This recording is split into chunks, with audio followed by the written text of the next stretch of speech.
Hello students, welcome to my channel ICSE class videos. Last lecture में हमने exercise 1B question number 1 to 6 solve किया था।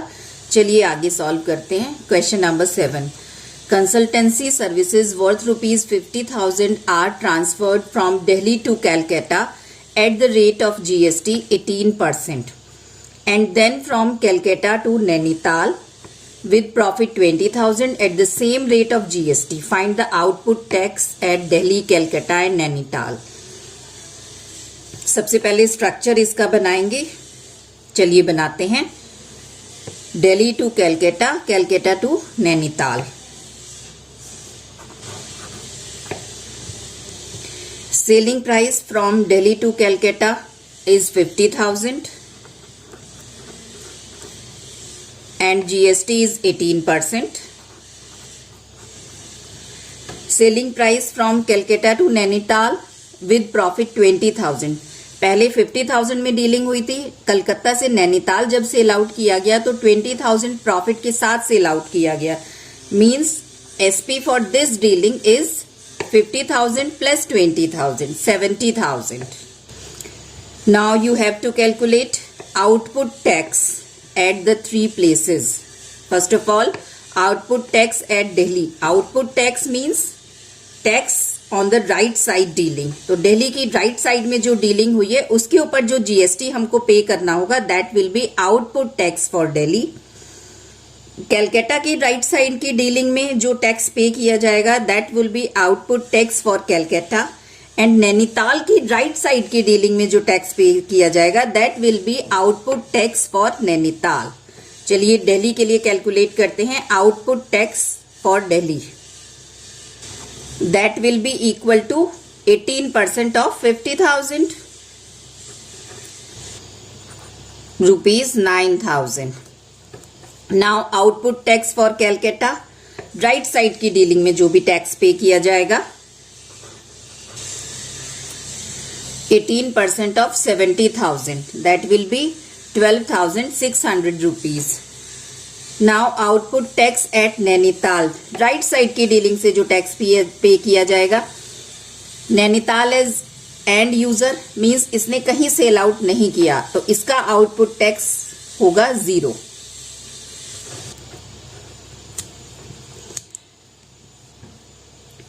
इसके बाद क्वेश्चन नंबर 8 जो है वो थोड़ा सा डाउटफुल क्वेश्चन है, उसको हम इस एक्सरसाइज की लास्ट में आफ्टर क्वेश्चन 11 सॉल्व करेंगे। चलिए नेक्स्ट क्वेश्चन पर आते हैं। Question number 9, the marked price of an article is ₹6,000 MRP. The wholesaler sells it to dealer at 20% discount. The dealer further sells the article to a customer at a discount of 10% on the marked price. If the rate of GST at each stage is 18%, find the amount of tax under GST paid by the dealer to the government. Structure बनाएंगे। Wholesaler ने cell out किया dealer को at the discount of 20% on MRP. 6,000 के ऊपर उसने 20% discount दिया wholesaler ने dealer को। डीलर ने फर्दर सेल आउट किया कस्टमर को और उसने उसको डिस्काउंट दिया MRP पर 10%। स्ट्रक्चर बनाते हैं। देखिए ये स्ट्रक्चर बनेगा wholesaler to dealer, dealer to customer. MRP यहां पर भी 6,000 है और यहां पर भी 6,000 है, लेकिन होलसेलर ने जब डीलर को सेल आउट किया तो 20% डिस्काउंट दिया और डीलर ने कस्टमर को सेल आउट किया तो इसने 10% डिस्काउंट दिया, लेकिन दिया MRP पर ही। अब देखिए selling price for this dealing that will B 20% discount का मीनिंग है कि उसको 80% पे करना है। तो selling price for this dealing will be 80% of 6,000।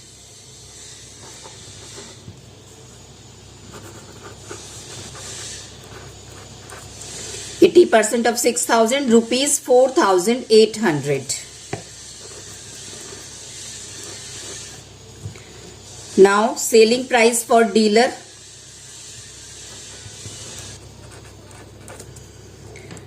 10% discount means you have to pay 90%. 90% of 6,000 means 5,400.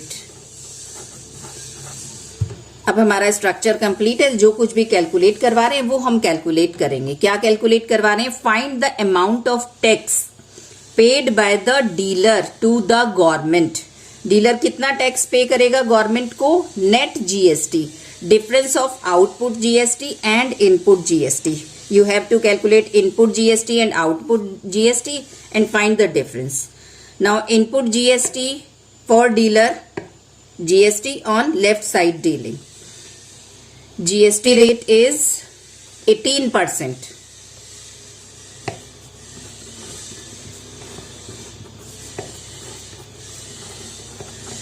Means input GST will be 18% of 4,800 and output GST will be 18% of 5,400. Input GST 18% of 4,800 is rupees 864. Output GST 18% of 5,400, that is equal to rupees 972. Tax paid by the dealer will be output tax minus input tax. That is equal to rupees 108. Now come to next question. Question number 10. A is manufacturer of TV sets in Delhi. He manufactures a particular brand of TV set and marks it at rupees 75,000. MRP of TV 75,000. He then sells this TV set to wholesaler B in Punjab at a discount of 30%. The wholesaler B raises the marked price of the TV set bought by 30% and then sells it to dealer C in Delhi. If the rate of GST is 5%, find tax paid by B to the government. अब देखिए dealing कैसे हुई है. Manufacturer ने cell out किया है wholesaler को और होलसेलर ने सेल आउट किया है डीलर को. मैन्युफैक्चरर ने एमआरपी, उस पर जो एमआरपी नोट की थी दैट इज 75,000. उसके ऊपर उसने होलसेलर को डिस्काउंट दिया था 30% और होलसेलर ने पहले एमआरपी रेज की. एमआरपी को उसने बढ़ाकर लिखा 30% और उसके बाद उसने सी को सेल आउट किया. तो स्ट्रक्चर बनाते हैं. देखिए मैन्युफैक्चरर ने सेल आउट किया होलसेलर को, होलसेलर ने डीलर को. मैन्युफैक्चरर ने एमआरपी सेट की थी 75,000, उसके बाद 30% डिस्काउंट दिया था. तो सबसे पहले हम selling price for this dealing calculate करेंगे. दैट विल बी 30% डिस्काउंट का मीनिंग है आपको 70%, होलसेलर ने 70% पे किया होगा. Selling price for manufacturer. Selling price for manufacturer is equal to 70% of 75,000, rupees 52,500. Now wholesaler raised the MRP by 30%. मीन्स wholesaler ने कितनी MRP उस पर नोट की? 75,000 प्लस 30% ऑफ 75,000. उसने 30% बढ़ाकर उस पर MRP नोटिंग की. तो selling price for wholesaler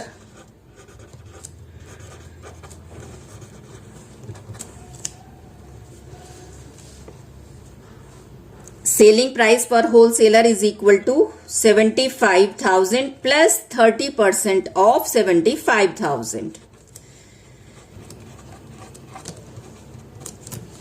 Selling price for wholesaler is equal to 75,000 plus 30% of 75,000 means rupees 97,500.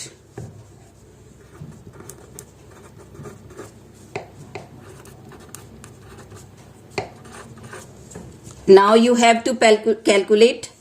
Now you have to calculate tax paid by wholesaler to the government means net tax, difference of output tax and input tax.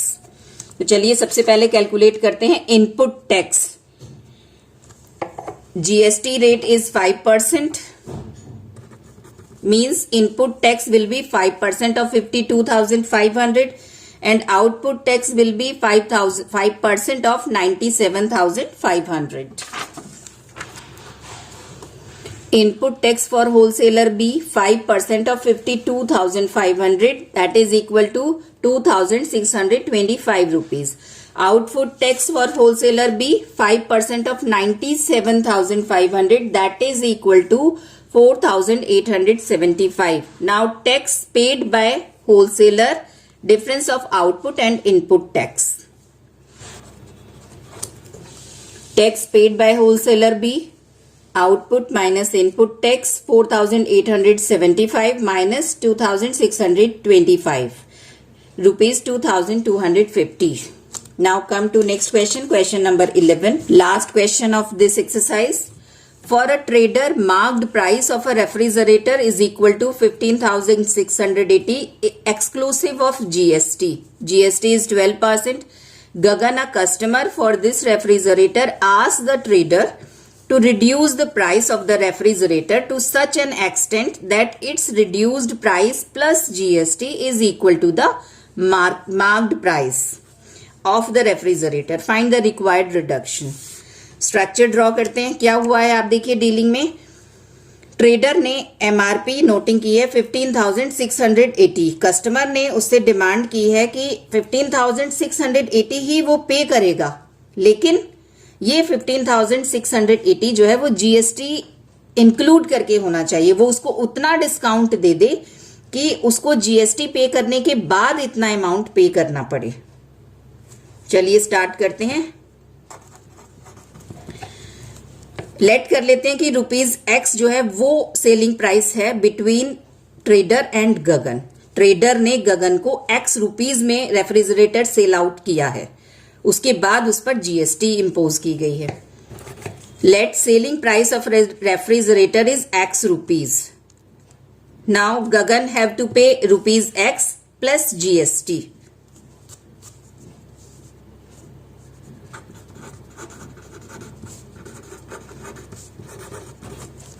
Total cost paid by Gagan ₹X plus GST, that is equal to 12% of selling price. X plus 12x upon 100. According to the question, गगन जो है वो ये इतने amount पे करना चाहता है, means this is equal to this. According to the question, this is x plus 12x upon 100 is equal to 15,680. After calculation, you will get x is equal to ₹14,000. Means गगन जो है वो 14,000 में उससे रेफ्रिजरेटर लेना चाहता है. You have to calculate required reduction. कितना कम किया गगन के लिए प्राइस ट्रेडर ने. Required reduction 15,680 minus 14,000, 1,680 rupees. Now come to the question 8 जो हमने बीच में छोड़ दिया था. अब हम उसको सॉल्व करेंगे. चलिए पहले क्वेश्चन को समझते हैं. For a dealer A the list price of an article is ₹27,000 which he sells to dealer B at some lower price.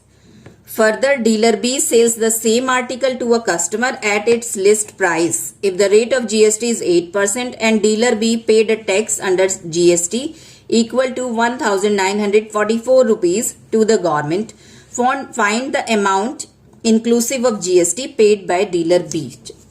Structure draw करते हैं. डीलर ए ने सेल आउट किया डीलर बी को. एमआरपी 27,000 थी, पर उसने कुछ कम सम लोअर प्राइस पर उसने सेल आउट किया. डीलर बी ने सेल किया एक कस्टमर को at it list price means 27,000 में.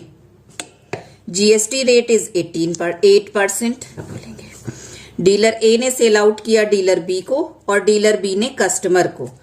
ए ने बी को एमआरपी पर कुछ डिस्काउंट दिया और बी ने जब सी को सेल आउट किया तो एमआरपी के इक्वल ही सेलिंग प्राइस पर सेल आउट किया, मींस 27,000 में सेल आउट किया.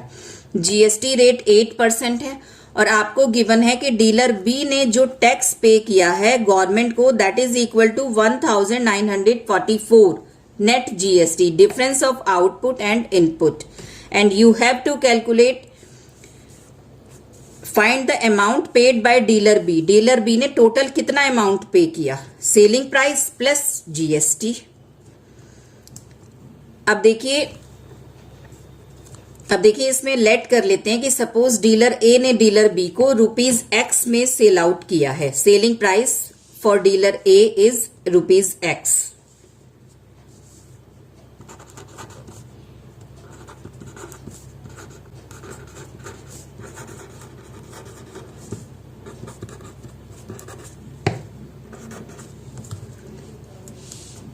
Selling price for dealer A is rupees X. Now input tax. Now we have to calculate input tax and output tax. Okay.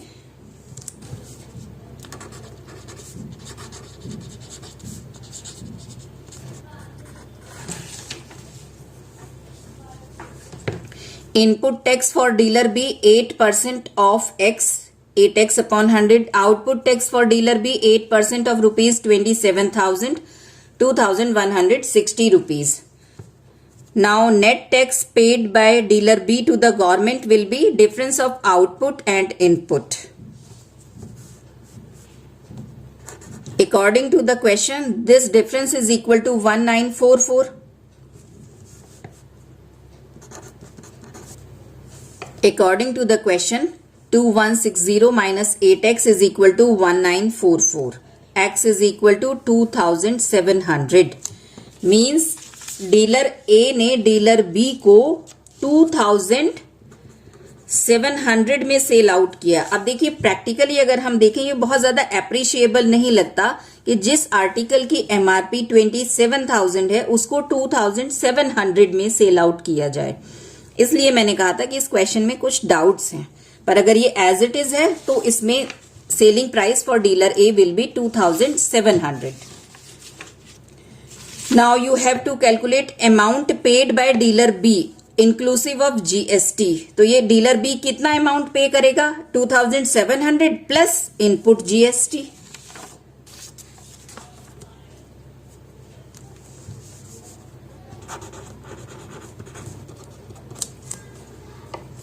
Amount paid by dealer B 2700 plus 8% GST, that will be equal to 2916। अब देखिए जब भी कोई question frame out किया जाता है तो उसमें अगर कोई स्टैंडर्ड क्वांटिटी आ रही हो तो उसको जो है as it is standard value में ही पुट किया जाता है। आप देखिए इस क्वेश्चन में रेट ऑफ जीएसटी जो गिवन है दैट इज 8%, जबकि 8% का कोई स्लैब ही नहीं है जीएसटी का, इसलिए ये क्वेश्चन डाउटफुल माना जा रहा है। अब देखिए क्वेश्चन फ्रेम आउट में क्या मिस्टेक हुई है ये तो नहीं कह सकते, लेकिन सपोज अगर क्वेश्चन फ्रेम आउट करते वक्त ये 8% ना होके 18% हो जो जीएसटी की स्लैब में है, तब इसका आंसर क्या होगा वो भी एक केस देख लेते हैं।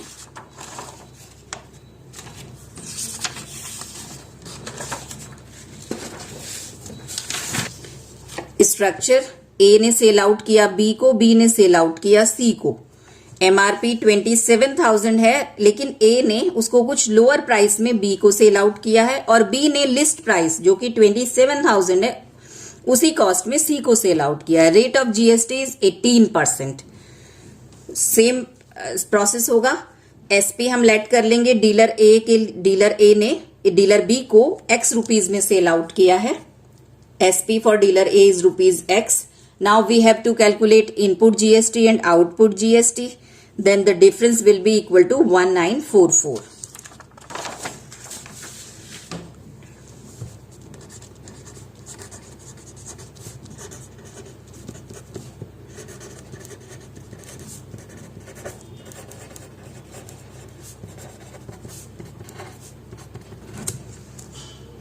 According to question, output tax minus input tax is equal to 1944.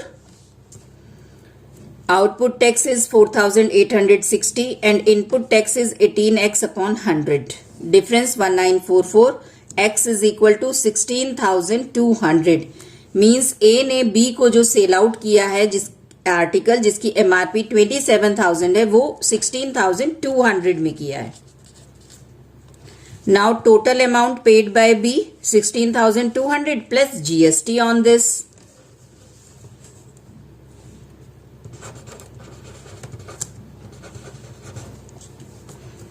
amount paid by dealer B 16,200 plus 18% of 16,200 19,116। अब देखिए एक केस और इसमें एक पॉसिबिलिटी और इसमें पॉसिबल है, आंसर जो गिवन है उसको और देख लेते हैं।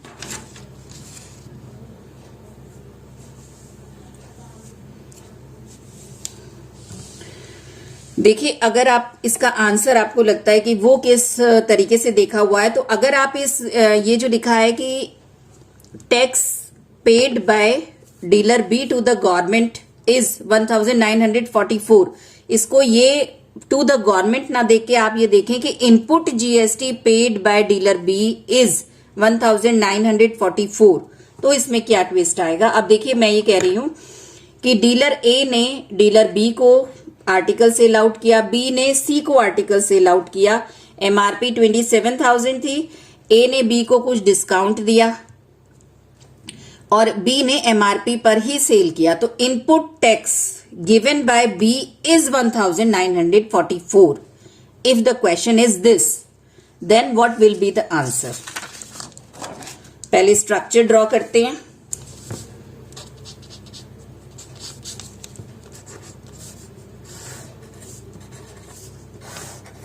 किया है बी को, बी ने सेल आउट किया है सी को, एमआरपी ₹27,000, कुछ डिस्काउंट ए ने बी को दिया है और input tax paid by B is 1944। Now let the SP between the dealing A to B is x.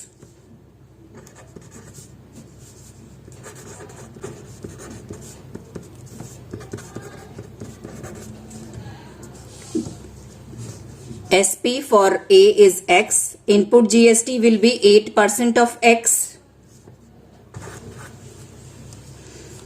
According to question, input tax is equal to 1944.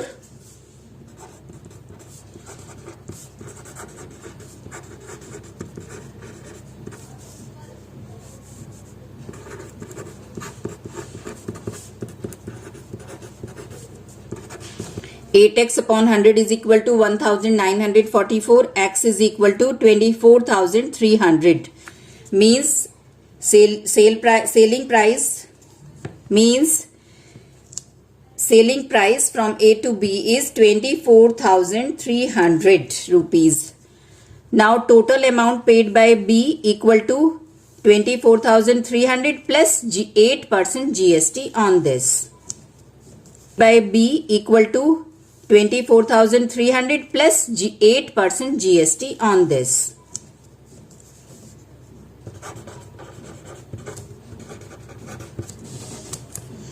Amount paid by B is equal to 24,300 plus 1,944. That is equal to 26,244. अब देखिए question कुछ भी हो, अगर आपको concept clear है तो आप सॉल्व कर सकते हैं। आज के लेक्चर में